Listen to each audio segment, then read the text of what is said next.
E o tema que nós lançamos como um desafio para nós mesmos, porque cada tema desse é um desafio, é a vida eterna e transitória.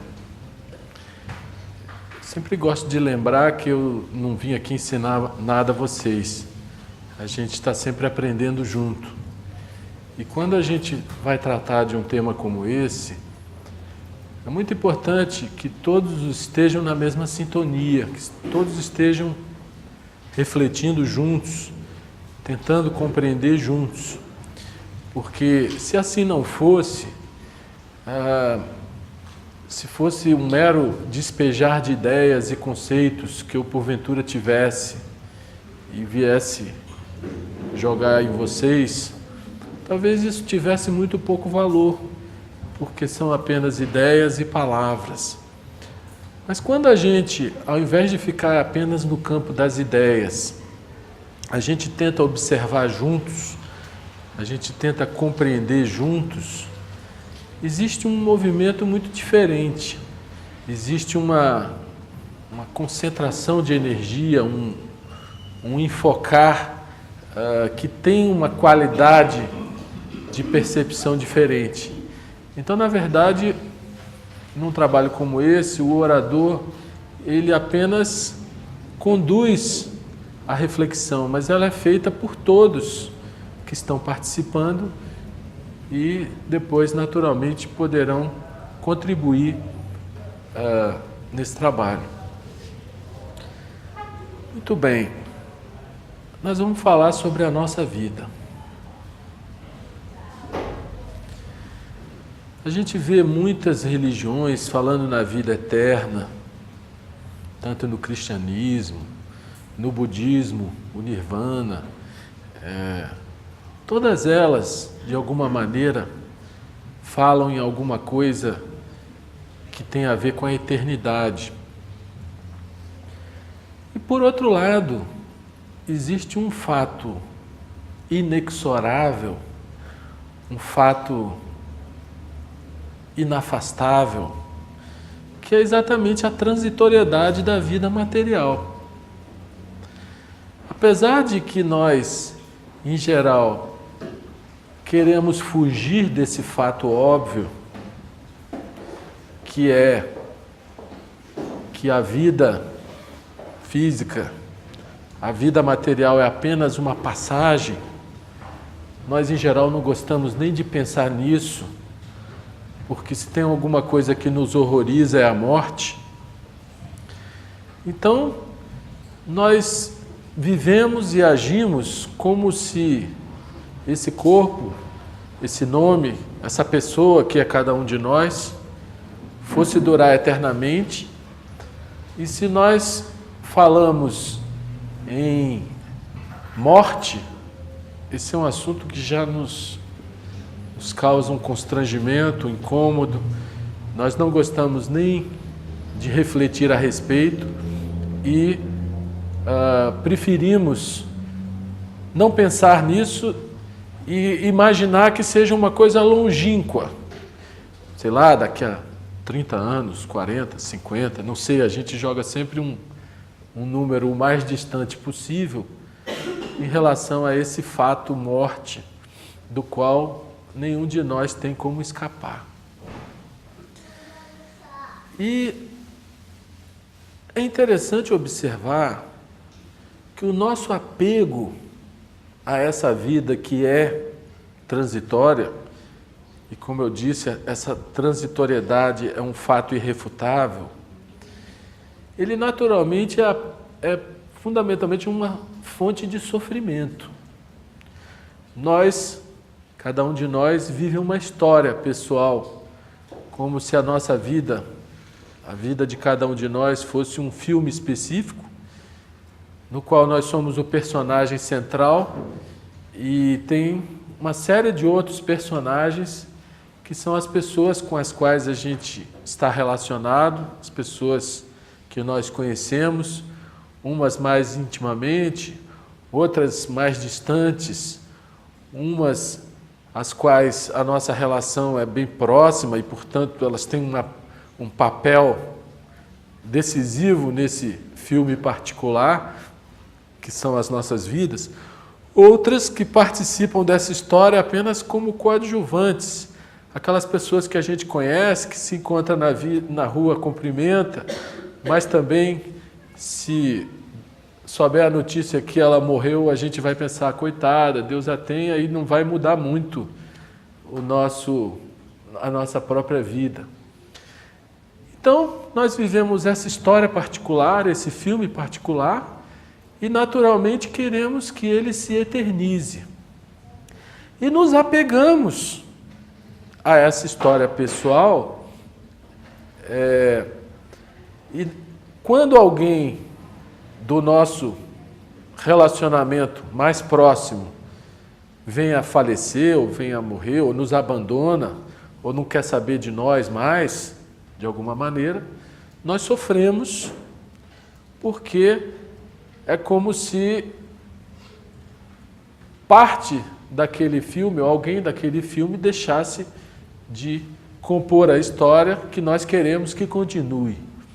Então, é fácil ver que o apego à vida material, que essa tendência que todos nós temos de querer eternizar essa vida material, é uma fonte de sofrimento. Um sofrimento em relação às perdas, sejam as perdas de pessoas queridas, sejam as perdas em relação a coisas materiais, sejam a não realização de sonhos que nós temos no plano material. Enfim, é inevitável que o apego à vida material seja uma fonte de sofrimento. Por outro lado, as religiões falam numa vida eterna, em algo que transcenda essa vida material, e nós, na ignorância profunda que nós temos a respeito da vida, nós não sabemos de onde viemos, para onde vamos.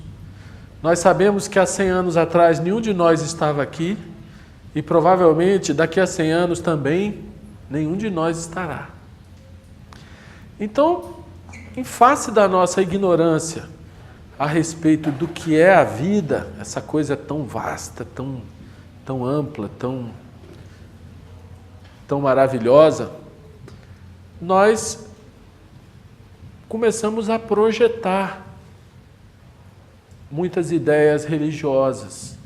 Nós começamos a inventar uma ideia de eternidade, uma coisa que nós imaginamos que possa ter um repouso eterno, ou uma paz que não será mais perturbada, enfim.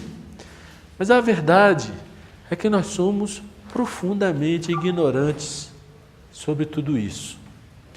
E o que a gente vai tentar fazer hoje, juntos, é tentar suscitar questões que possam fazer com que nós juntos venhamos a refletir um pouco mais sobre essa coisa tão grande, tão vasta, que é a própria vida. Primeira coisa que eu acho que seria interessante a gente considerar é não ver a morte como essa coisa pavorosa que normalmente nós somos acostumados a ver. Porque a vida é uma renovação constante. E ela não poderia ser vida se não houvesse essa renovação. Imagina que tudo que existisse ficasse aqui petrificada por milhões e milhões de anos. Não seria possível a vida. Então, é preciso que haja renovação. Portanto, morte e vida são duas faces da mesma moeda. Na verdade, na nossa ignorância, nós nos apegamos a uma face e hostilizamos a outra. A gente não quer nem ouvir falar da morte, que já foi citada por um poeta como a indesejada das gentes, né? Aquela coisa que acaba, que não tem explicação e que é profundamente dolorosa para todos nós. Mas se nós tentarmos compreender um pouco mais esse movimento que é a vida, nós veremos que ela só é possível e ela está sempre se renovando todo o tempo, porque vida e morte fazem parte de um mesmo movimento. Aí quando a gente vê, por exemplo, que a vida de um mosquito dura poucas horas e a gente nem se perturba porque um mosquito morreu. Se você considerar a nossa vida pessoal diante da vida do planeta, diante da vida do sistema solar, e não pensemos que a vida pretensamente inorgânica não seria vida, porque se a nossa estrela-mãe do sistema solar, que é o Sol, se apagar, naturalmente a vida aqui vai acabar. Então, o movimento da vida está todo interligado, né? Provavelmente, perante a vida do sistema solar, a vida de cada um de nós é como a vida de um mosquito, algo realmente muito pequeno. E o que faz com que nós nos apeguemos tanto a essa vida material, a esse corpo, a esse nome, às coisas que nós fomos conquistando, posições, etc., naturalmente tem a ver com um processo mental de identificação com uma imagem que nós fazemos a respeito de nós mesmos. Então, o nosso mental, ele é regulado, ele é condicionado a pensar em nós, na nossa sobrevivência, na nossa subsistência, no nosso prazer, evitar as coisas que nos causam dor. Enfim, há todo um movimento mental que nos faz nos identificarmos com uma ideia de eu e nos apegarmos a essa ideia, e daí vem a fonte de sofrimento. Portanto, se a transitoriedade da vida material é inexorável, será que é inteligente nós nos apegarmos a ela?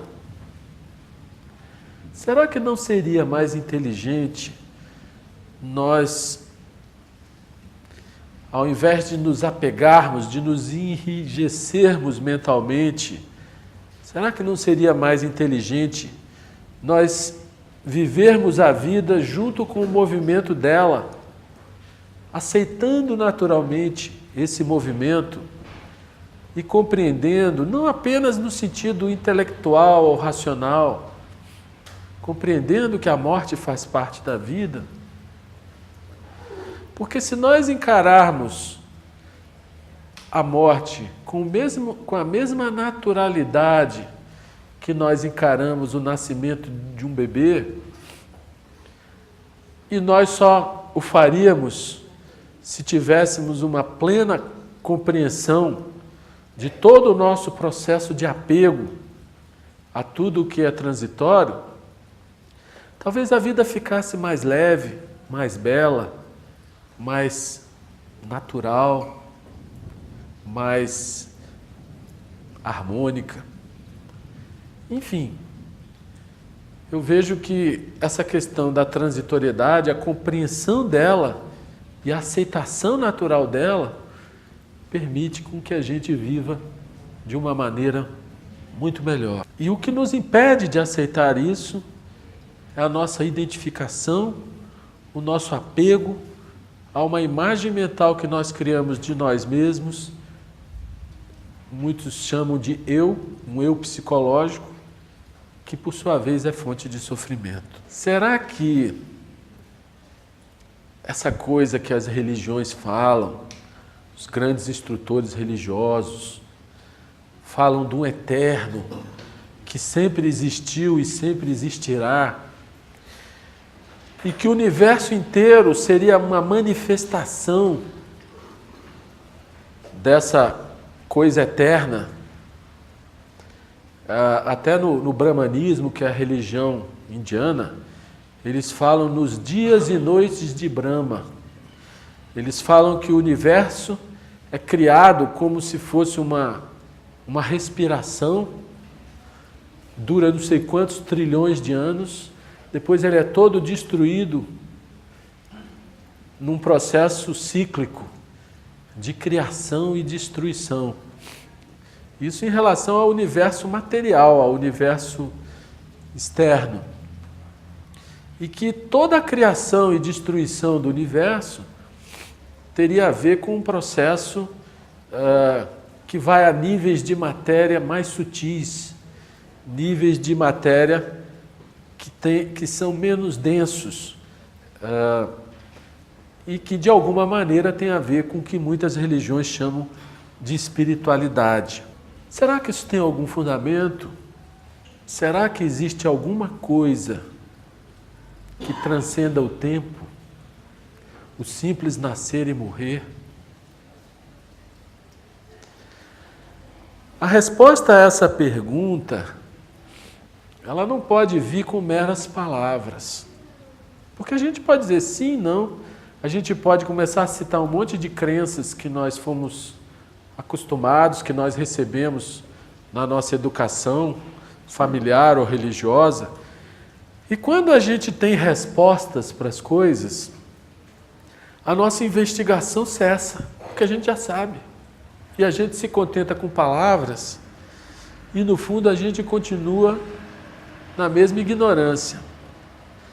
Mas se nós, ao invés de nos contentarmos com palavras, ao invés de darmos respostas rápidas, nós realmente nos debruçarmos sobre a questão como quem está tentando descobrir alguma coisa sobre esse processo vasto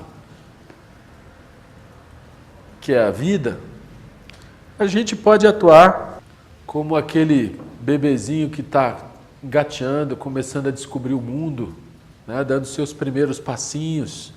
Ele não sabe nada, para ele é tudo novidade. E nós, se nós partirmos do pressuposto que nós não sabemos, e essa é a verdade, nós não sabemos, nós vamos com a mente aberta investigar. E essa investigação é infinita. Ela não tem uma parada ao ponto de você chegar e dizer eu sei. Não.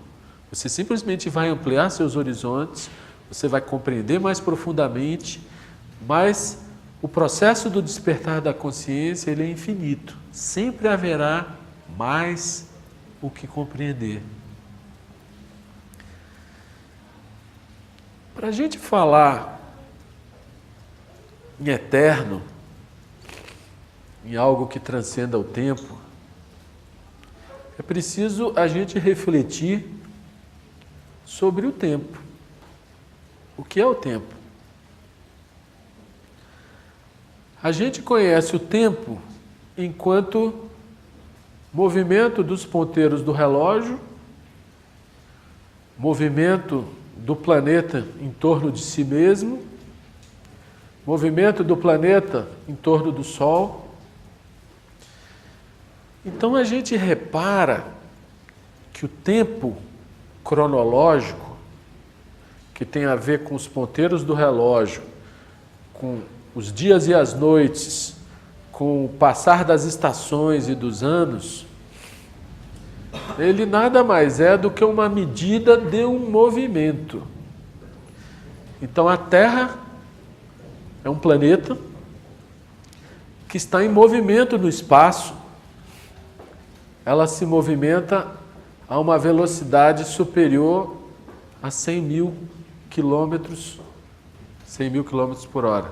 Mas é um movimento vasto, um movimento rápido, e o tempo cronológico ele é apenas a medida desse movimento. Então, na medida que a Terra se move, cria os dias e as noites, né? Ela vai girando em torno do Sol. À medida que ela gira em torno do Sol, cria as estações do ano. né? Os anos, inclusive, são a medida de um movimento do planeta em torno do Sol. Então o tempo cronológico é isso, ele é um fato. Ele é um fato da vida material, que é a medida de um movimento do planeta e que, de alguma maneira, esse tempo cronológico regula uma série de funções biológicas de todos nós. Nós temos que ter tantas horas de sono, nós temos que ter todo um comportamento que, de alguma maneira, se organiza de acordo com o tempo cronológico. Mas, se a gente pudesse imaginar, só a título de uma reflexão, que esse movimento pudesse parar, que a gente pudesse parar esse movimento como quem para um filme lá no pause, né? Parou. Será que existe o tempo?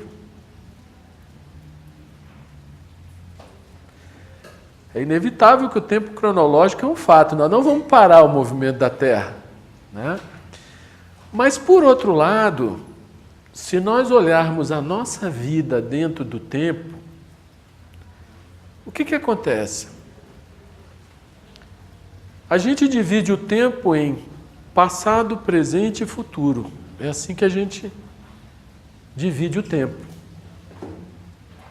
Mas essa é uma divisão intelectual, mental. Por quê? Porque o único tempo que existe é o agora. É o eterno agora. O único tempo em que você pode viver, manifestar a vida, de alguma maneira interagir com ela, é o instante presente, é o presente ativo. O passado, ele não existe. Ele existe enquanto memória, enquanto lembrança nas nossas cabeças, e ele existe enquanto efeitos de ações passadas. Então, se você está aqui num prédio nesse instante, esse prédio existe nesse instante, é porque em algum momento alguém botou os tijolos e isso aqui é o efeito de alguma ação passada no plano material. Mas o passado em si ele não existe, ele passou. Você não tem como viajar no tempo, né? Não tem como, de alguma maneira, ir lá para refazer ou desfazer alguma coisa do passado. Da mesma maneira, o futuro, ele existe como projeção, como idealização, como sonho, como imaginação. E é natural que o futuro sofra efeitos de ações desencadeadas no presente. Mas o único momento em que você pode desencadear ou deixar de desencadear qualquer ação é sempre no presente ativo. Consequentemente, a vida sempre só pode ser vivida no agora, no eterno agora.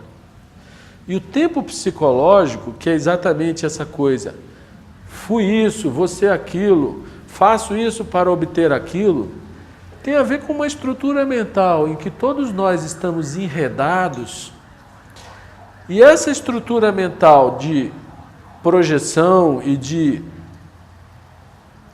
filtrar a vida de acordo com os nossos gostos e desgostos decorrentes de experiências do passado, de experiências que ficaram registradas na memória, essa atitude nos impede de viver o agora, o eterno agora, em toda a sua plenitude. Então, aquela pergunta sobre se existe algo que seja eterno, que transcenda ao tempo, essa pergunta ela não é para ser respondida verbalmente ou intelectualmente. Essa pergunta, cada um de nós vai tentar respondê-la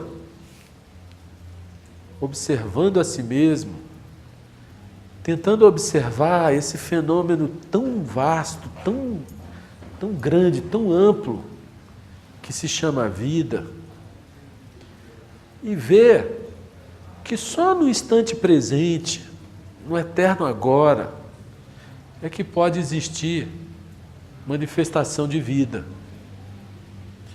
Mas nós,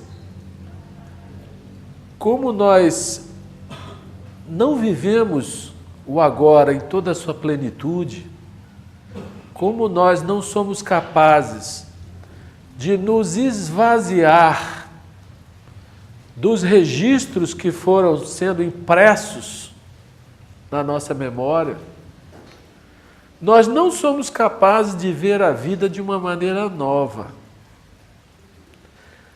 A vida tem tanta coisa bela, seja nas pessoas, seja na natureza, essa chuvinha gostosa, tanta coisa para ser apreciada.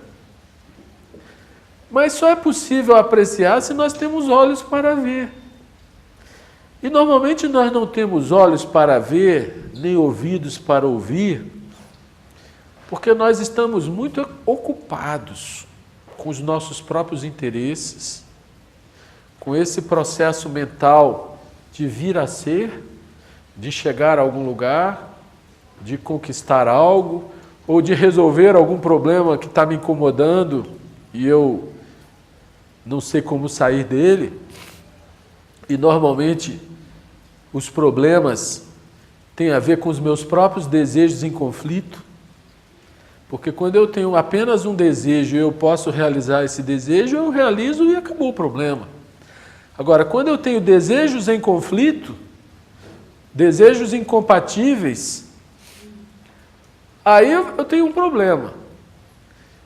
E a gente muitas vezes sofre porque nós não percebemos a nós mesmos, nós não percebemos o tanto que nós ficamos enredados num processo mental de memória, projeção, desejo, gosto, desgosto, quero, não quero, evito, fujo, tento.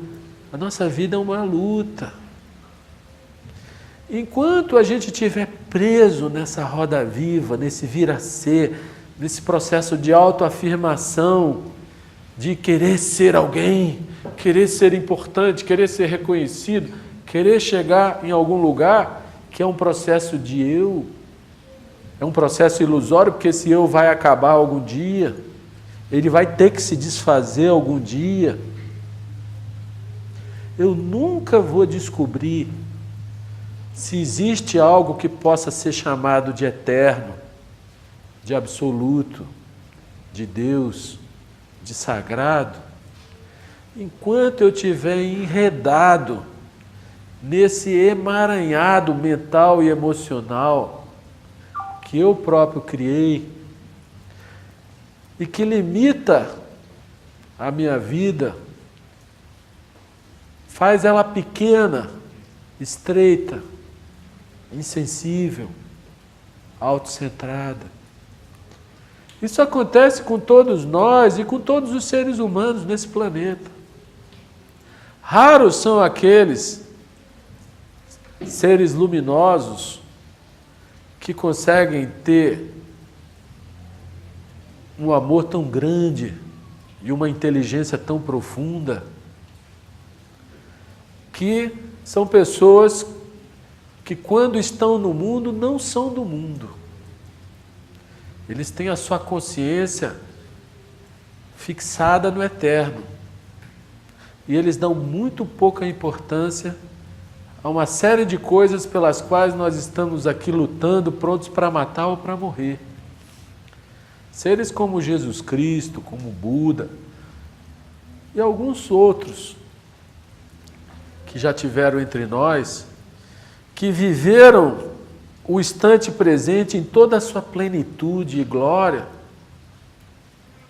eram pessoas totalmente desapegadas. O próprio Cristo, quando estava sendo assassinado, disse: Senhor, perdoai-os, eles não sabem o que fazem. Ou seja, ele não estava preocupado com ele que estava sendo assassinado, ele estava preocupado com os assassinos. Tal a vastidão do amor que por ele fluía. Então o que a gente percebe é que essa questão que tem a ver com a religiosidade, com o sagrado, tem muito a ver com como nós vivemos. E o como nós vivemos depende muito da nossa maior ou menor capacidade de observar a nós mesmos e compreender a nós mesmos.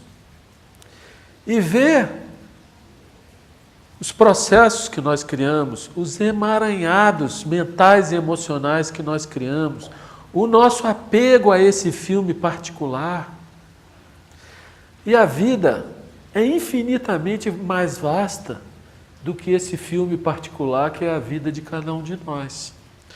Então, na verdade, o que nos rouba o sentido do sagrado, o que faz com que nós nos desconectemos com a fonte primordial da vida, com algo que transcende ao tempo, é exatamente a nossa ignorância e a nossa incapacidade de compreender esse fenômeno que é a vida.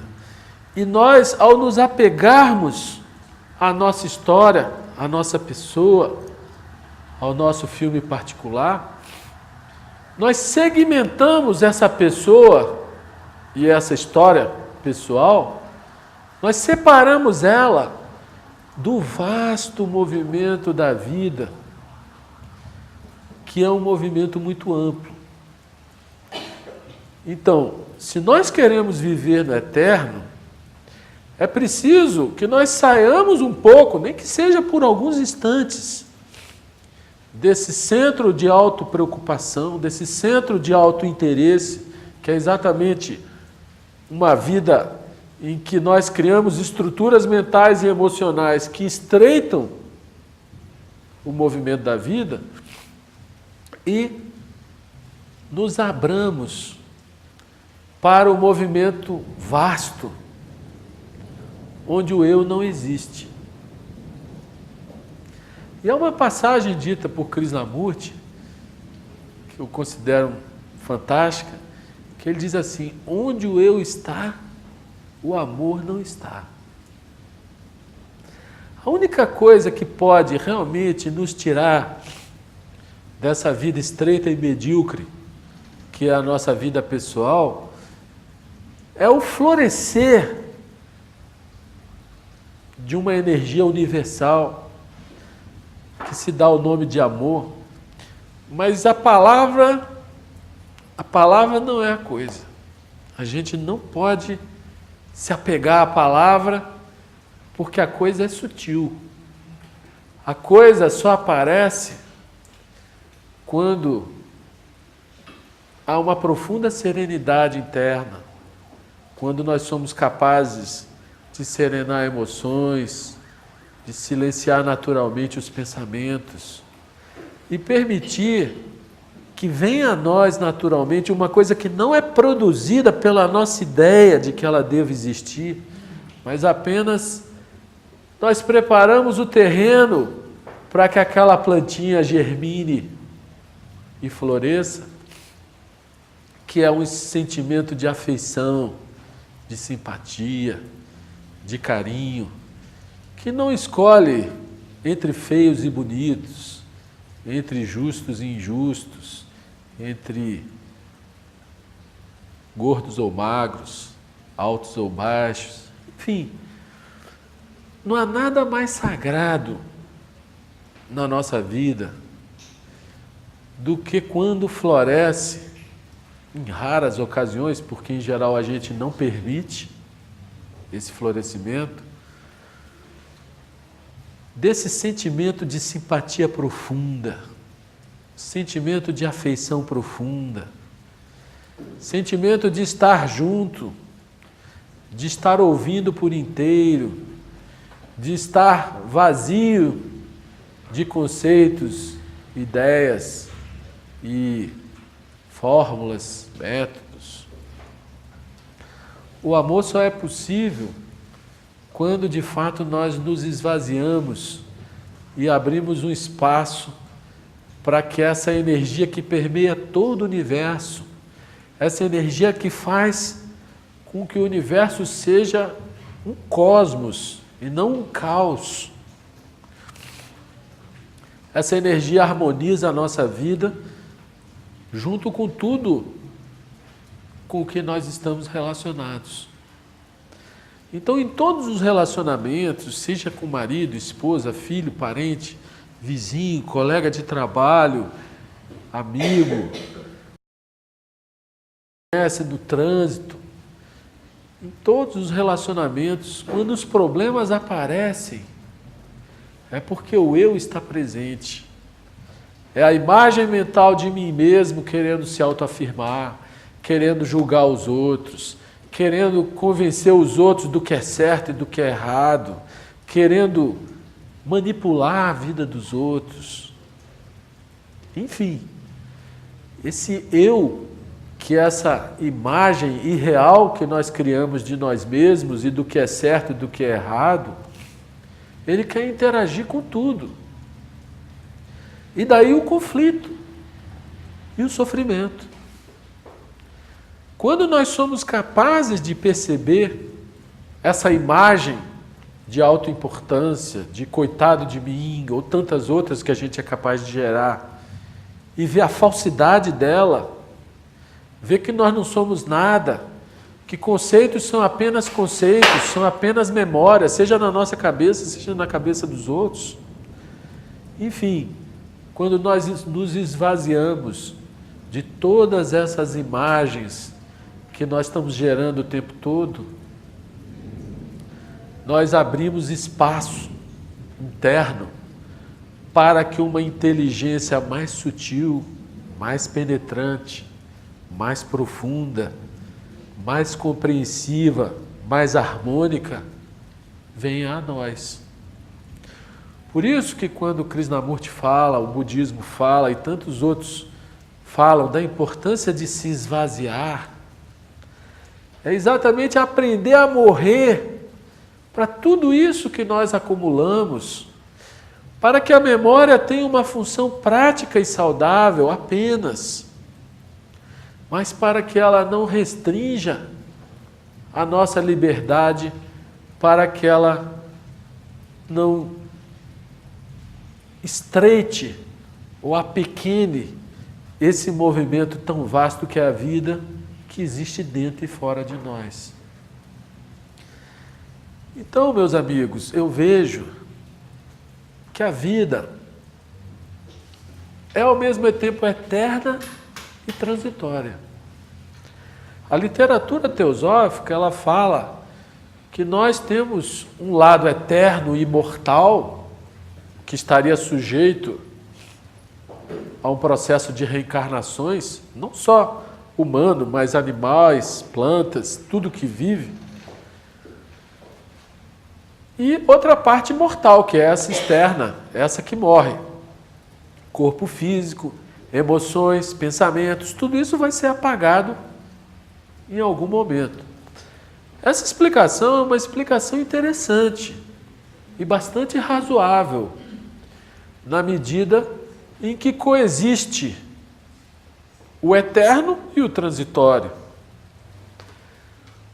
Mas explicações racionais podem até nos ajudar a abrir talvez um leque desses inúmeros conceitos que a gente tem na mente.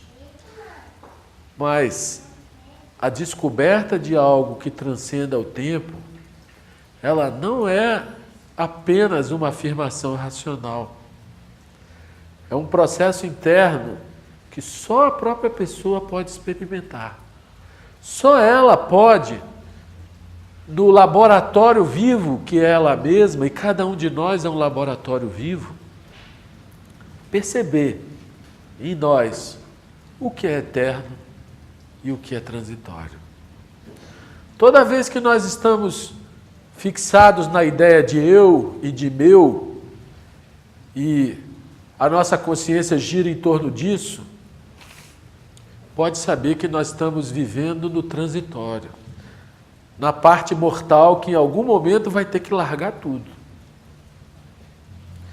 E toda vez que nós nos esquecemos de nós mesmos, que nós serenamos emoções, silenciamos naturalmente pensamentos e descobrimos uma fonte poderosa que existe no fundo de cada ser humano, uma fonte poderosa de inteligência, uma fonte de amor não contaminado pelo eu, pelo meu. A gente conhece muito o amor contaminado, meu amor, minha mulher, né? Agora, o amor enquanto energia pura, e quanto mais pura, mais poderosa, nós só vamos encontrar quando nós nos esquecemos do eu e do meu, quando nós nos esvaziamos e tocamos essa dimensão da vida que nenhuma palavra explica, que nenhum nome define. Você pode chamar de Deus, de absoluto, de eterno, até mesmo de inominável, porque é algo que nenhuma palavra vai poder dizer, porque as palavras, elas apenas apontam para a coisa, elas são como placas que apontam numa direção, mas é o caminhante, é que vai ou não vai na direção A ou B. Nós normalmente nos apegamos à palavra como se nós nos apegássemos à placa e perdemos o essencial. Portanto, eu vejo que a vida, no seu profundo mistério, ela tem esse dom mágico de ser ao mesmo tempo eterna e transitória. E quando nós descobrimos a beleza de morrer para o transitório, morrer a cada instante, para os nossos apegos, para o passado, para as marcas, para o registro, para as manias, para até os hábitos. Quando nós aprendemos a nos esvaziar, experimentamos um pouquinho dessa energia que transcende ao tempo, nós vemos que ela é uma energia extremamente renovadora, revitalizadora, uma energia assim que nos lava por dentro e ao mesmo tempo nos enche de alegria, de entusiasmo, e é uma energia que nos harmoniza conosco mesmo e nos harmoniza nos relacionamentos. Então eu percebo que é possível você tocar essa dimensão eterna, essa dimensão que aparece quando está tudo calmo, tudo tranquilo, quando há um profundo silêncio interior. E esse silêncio interior, ele não é forçado, ele não é a ausência de ruído. Ele é fundamentalmente um estado de atenção natural. Porque a pessoa que está atenta ao ruído da chuva, às palavras das pessoas, a pessoa que está plenamente acordada no agora, ela está em silêncio. Ela não está elucubrando mentalmente, ela não está comparando, julgando, é certo, é errado. Ela não está presa no emaranhado mental e emocional que normalmente faz o nosso cotidiano.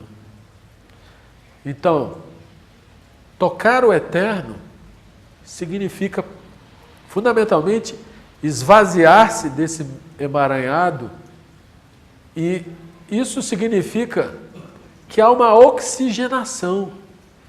Porque quando você toca a fonte da vida, você toca a fonte primordial da energia.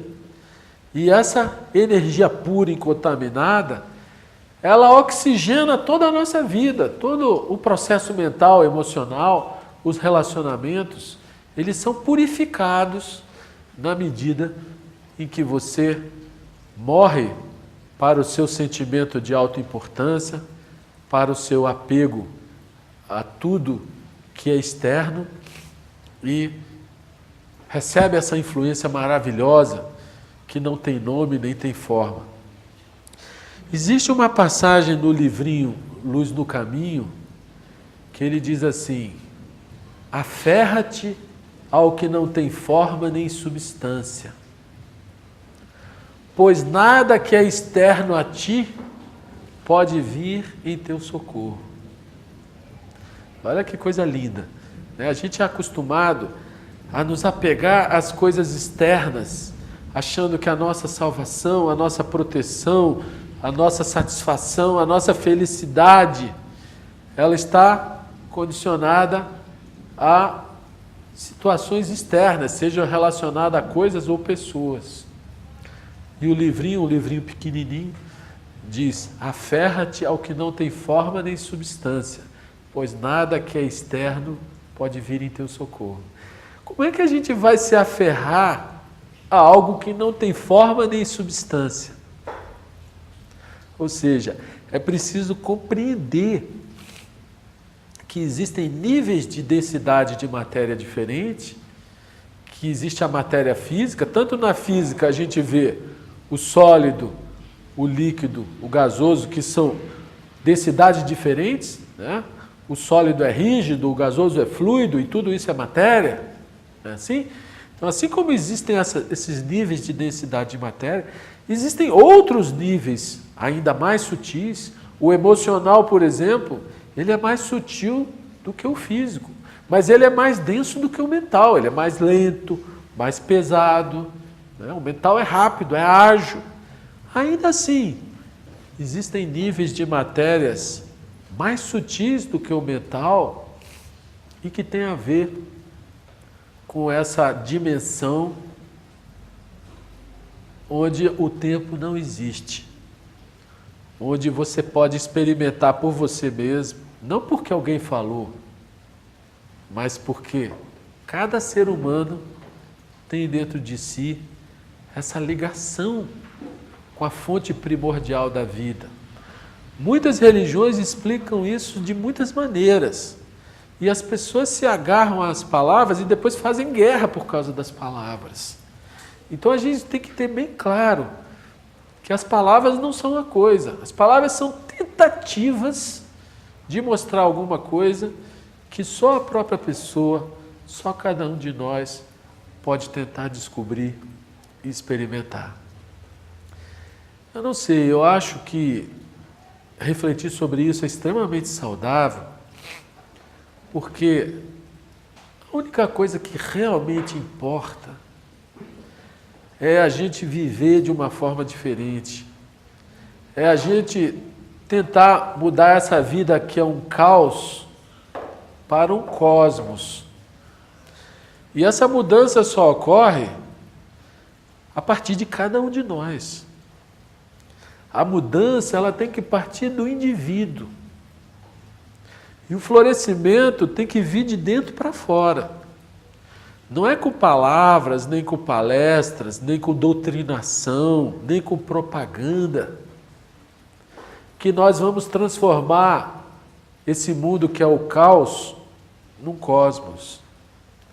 Nós vamos transformar a partir do momento em que cada um de nós, compreendendo o seu processo emocional, o seu processo mental, vendo os seus apegos, as suas identificações, o seu próprio eu, que é fruto da sua própria projeção, e se esvaziando em relação a tudo isso, e morrendo para tudo isso, permitamos que desse esvaziamento venha a nós essa inteligência que pertence a um nível mais sutil, a uma dimensão mais delicada,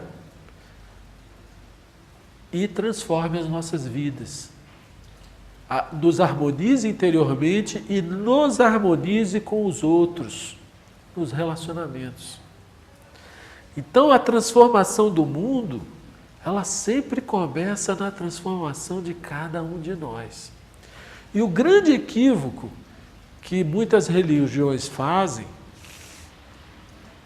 é pensar que doutrinando as pessoas, fazendo propaganda, as pessoas vão se ajustando a um modo de viver ou a outro modo de viver, que isso traria essa ordem ao invés desse caos que é a vida da humanidade. E nesse sentido, a humanidade funciona como um rebanho. Os líderes mais espertos vão levando os cordeirinhos para lá, para cá, se enchendo de dinheiro muitas vezes. Isso não tem nada a ver com religião. Isso tem a ver com exploração. A religião, a verdadeira religião, ela parte do indivíduo. O indivíduo que se transforma pelo autoconhecimento, o indivíduo que, percebendo as suas emoções e seus pensamentos, aprende a ir se esvaziando, aprende a ir se desapegando. O indivíduo que toca a dimensão do eterno, esse transforma a sua vida e passa a ter relações harmônicas, relações saudáveis, relações em que você nem é explorado, nem é explorador, relações de amor. A partir do indivíduo é que o mundo pode se transformar. Mas enquanto nós achamos que é a propaganda, como se essa transformação viesse de fora para dentro e não de dentro para fora, nós vamos estar insistindo em botar mais confusão no mundo, né? Querendo doutrinar as pessoas, querendo fazer elas pensarem de uma maneira restrita, quando, na verdade, não é nenhuma linha de pensamento que vai transformar o homem, e sim o homem descobrir os limites que ele cria para si mesmo, a teia emocional e mental que ele está sempre tecendo, e na qual ele fica enroscado e sofre. Né? Então é fundamental que a gente compreenda o que é espiritualidade no sentido mais profundo e veja que esse é um processo vivo. Esse é um assunto para todos os dias, para todas as horas, para todas as situações, para todos os desafios que sempre acontecem no eterno agora. Eu não tenho dúvida de que espiritualidade é algo que tem a ver com a nossa vida, com como nós vivemos, a nossa maior ou menor capacidade de transformarmos o nosso viver. Religião é uma coisa viva, não é questão de igreja, não é questão de instituição, é questão de aprender a morrer para o eu, para que o eterno possa em nós se manifestar. Mas isso, palavra nenhuma vai fazer. Só cada um de nós, no nosso espaço interno, na quietude da nossa vida interior, que não está dissociada da vida externa. Não há essa exclusão, essa separação entre o interno e o externo, mas nesse voltar-se para dentro e, de alguma maneira, perceber o emaranhado todo que a gente cria de emoções e pensamentos e ver que tudo isso é ilusório, isso é projetado a partir de nós mesmos, isso parte de um uso inadequado que nós fazemos da memória. Porque a memória é o grande diferencial que a natureza nos deu em relação aos animais. Os animais têm uma memória muito pequena, uma memória instintiva, uma memória que eles reconhecem pessoas, eles reconhecem, mas é tudo numa dimensão ainda muito pequena. No homem, não. O homem, o cérebro humano, ele tem uma capacidade extraordinária de reter informações, de fazer operações, de fazer projeções. Hoje nós só estamos sendo superados pelos computadores, né? Antes que não existiam os computadores, não existia mais nada mais sofisticado em termos de reter informação, fazer projeções, cálculos, enfim, julgamentos, do que a memória, o cérebro humano. pois nós usamos esse cérebro inadequadamente. A natureza nos deu uma máquina poderosíssima, uma ferramenta fantástica, e nós ficamos presos nela. É como se ela nos desse um carro possante que a gente pudesse se movimentar muito, e a gente ficasse preso dentro do carro sem saber ligar a chave, sem saber abrir a porta.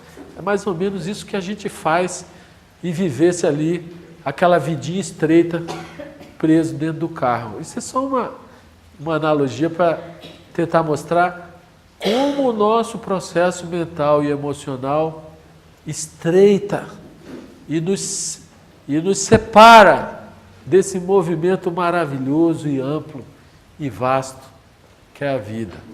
E cada um de nós, se realmente nos interessarmos por isso, nos interessarmos por conhecer a nós mesmos, por nos aprofundar em nós mesmos, por descobrir dentro de cada um de nós aquela dimensão de silêncio em que há uma paz profunda, que há um amor infinito, nós vamos viver uma vida religiosa, vamos ser felizes e não vamos nos importar com a morte, sabendo que ela faz parte da vida.